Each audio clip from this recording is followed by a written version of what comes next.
So there was a bolt in there for the shift linkage.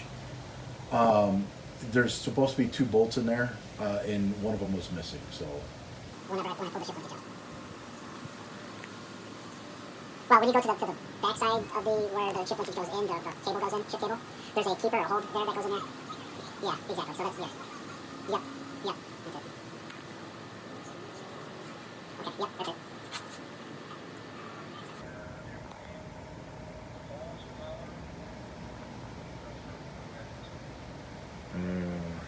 yeah. Oh, yeah, the horsepower, the mount for the outdrive to the back of the boat. So I took that off actually the other day, so that's sitting in my garage. Yeah, well, I got the steering column, I've got the collar, the mount that goes onto the back of the boat that mounts the transom. All that's off now. I've got to replace the whole transom, so that had to come off. Okay. Yes, all new bellows, new hoses. Yeah, so the prop, if there's nothing wrong with it, then I'm fine with it. But if it looks like it needs, something. Well, how bad are the nicks? Are they going to be bad enough where it's going to cause a vibration or? Okay, then I'm not. What do you think that would?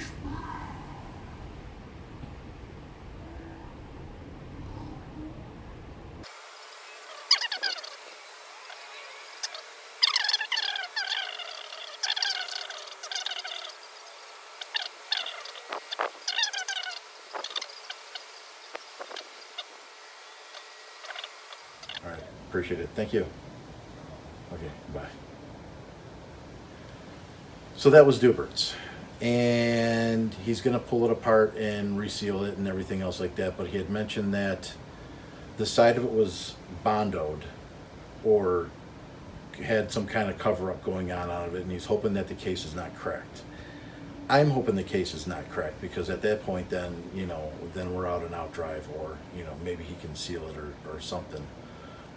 He is going to send the prop out to have the prop balanced and set up, because there's some gouges in the prop, of course. We saw that.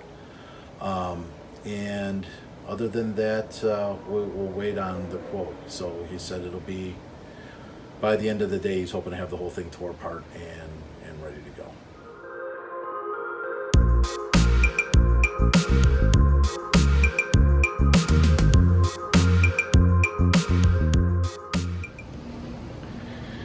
Hey guys, welcome back to Dave's Small World.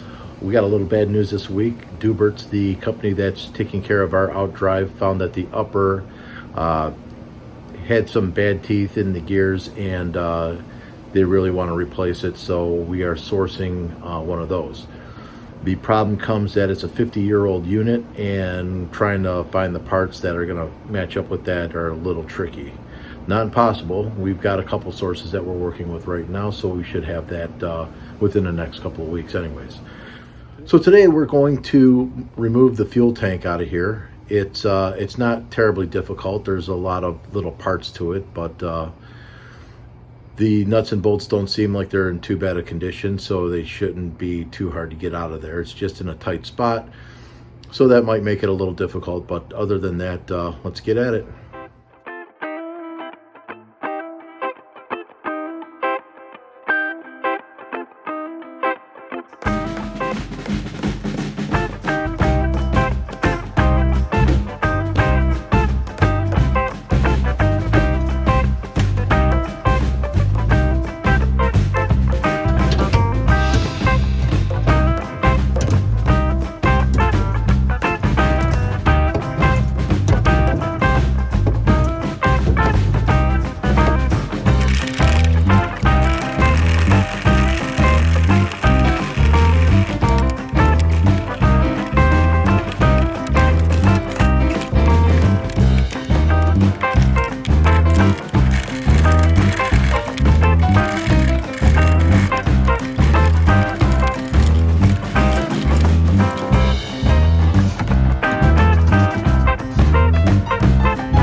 All right, that came out a little easier than I thought it was going to, but this filler tube is pretty nasty. And there's full of fuel, which smells like varnish. So it's got to get cleaned, dumped, and everything else. But at least it had fuel in there, so that solves half of my problem.